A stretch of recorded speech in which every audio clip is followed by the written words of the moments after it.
안녕하세요. 오늘은 야마구치슈의 생각의 무기들, 여기서 뽑아낸 아이디어들로 한번 깊이 들어가 볼까 합니다.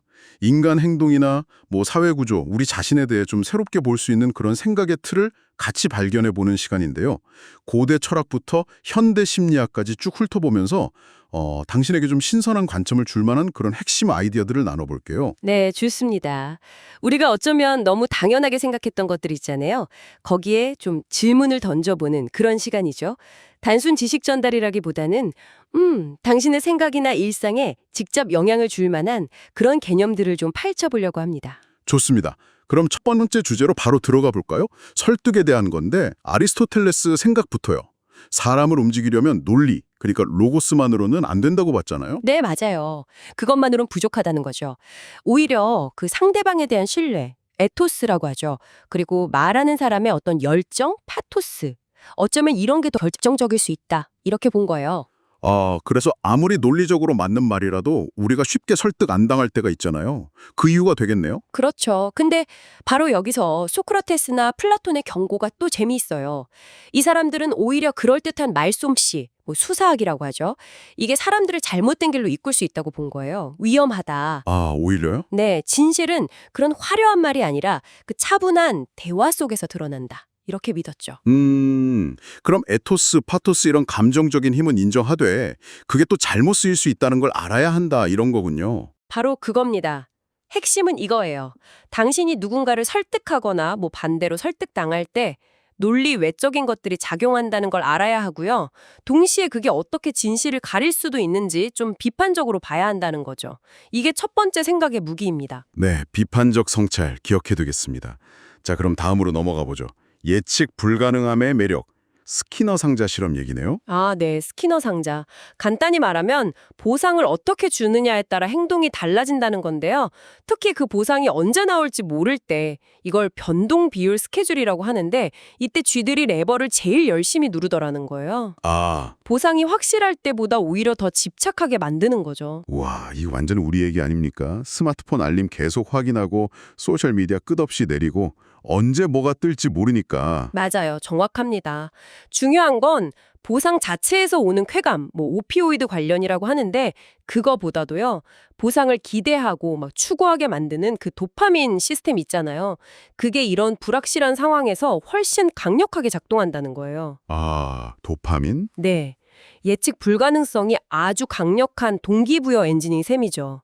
당신의 습관 중에도 이런 게 있나 한번 살펴보시면 스스로를 좀 더 잘 이해하게 될 수도 있어요. 정말 강력한 메커니즘이네요. 자, 이번엔 조금 더 무게감 있는 주제로 가볼까요? 한나 아렌트가 말한 악의 평범성이요. 네. 아렌트가 나치 전범 아이히만 재판을 보면서 받은 충격에서 나온 개념이죠. 그 사람이 생각보다 너무 평범해서 충격받았다고요? 그렇습니다. 무슨 악마 같은 괴물이 아니라 그냥 주어진 명령, 시스템에 순응하면서 자기가 뭘 하는지 깊이 생각하기를 멈춘 그런 평범한 관료였다는 거죠. 그래서 아렌트가 던지는 통찰이 이거예요. 거대한 악이라는 게 꼭 특별한 악당한테서만 나오는 게 아니다. 우리처럼 평범한 사람들이 그냥 생각 없이 시스템에 따를 때 그때도 악이 생겨날 수 있다는 거죠. 생각하기를 멈춘다. 그게 악으로 이어질 수 있다니. 와, 이거 정말 섬뜩한데요? 우리가 속한 시스템 안에서 그냥 무심코 따르고 있는 건 없는지 돌아보게 만드네요. 핵심적인 메시지가 바로 그거예요. 당신이 속한 조직이나 사회의 규칙, 윗사람의 지시 같은 걸 따를 때요. 그게 어떤 결과를 가져올지 스스로 계속 질문하고 생각하는 습관. 이게 중요하다는 거죠. 나는 그냥 시키는 대로 했다는 말 뒤에 숨지 말라는 겁니다. 네, 깊이 새겨야겠습니다. 자, 마지막으로 질서와 자유, 이 오랜 딜레마를 좀 짚어보죠. 홉스 얘기부터 해볼까요? 네, 홉스는 그 만인에 대한 투쟁 상태, 완전 혼란이죠. 이걸 피하려면 개인이 자유를 좀 내놓더라도 강력한 국가, 리바이어던이죠. 이걸 통해서 질서를 잡아야 한다고 봤어요. 당시 영국 내전 같은 걸 겪었으니까요. 그렇죠. 질서가 중요하다고 본 건데 반면에 뒤르켐은 좀 다른 각도에서 위험을 봤어요. 사회 규범이나 어떤 유대감이 너무 약해진 상태, 아놈이라고 하죠. 이게 개인한테는 엄청난 불안감, 고립감을 주고 심하면 자살로까지 이어진다고 경고했어요. 규범이 없는 자유가 오히려 위험할 수 있다는 거죠.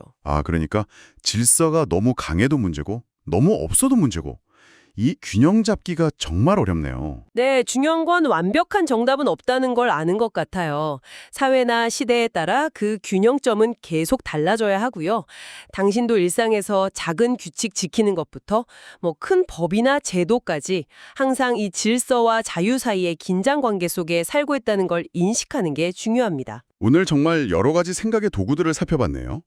설득의 다른 얼굴들, 예측 불가능함이 우리를 끄는 힘, 또 평범함 속에 숨어 있을 수 있는 악의 모습, 그리고 질서와 자유의 줄다리기까지요. 네, 논리가 다가 아니고 불확실성이 우리를 강하게 당기고 어쩌면 평범함 속에 깊은 위험이 있고 질서와 자유는 늘 같이 고민해야 할 문제라는 걸 확인했죠. 자, 이제 마지막으로 당신에게 질문 하나 던지면서 마무리할까 합니다.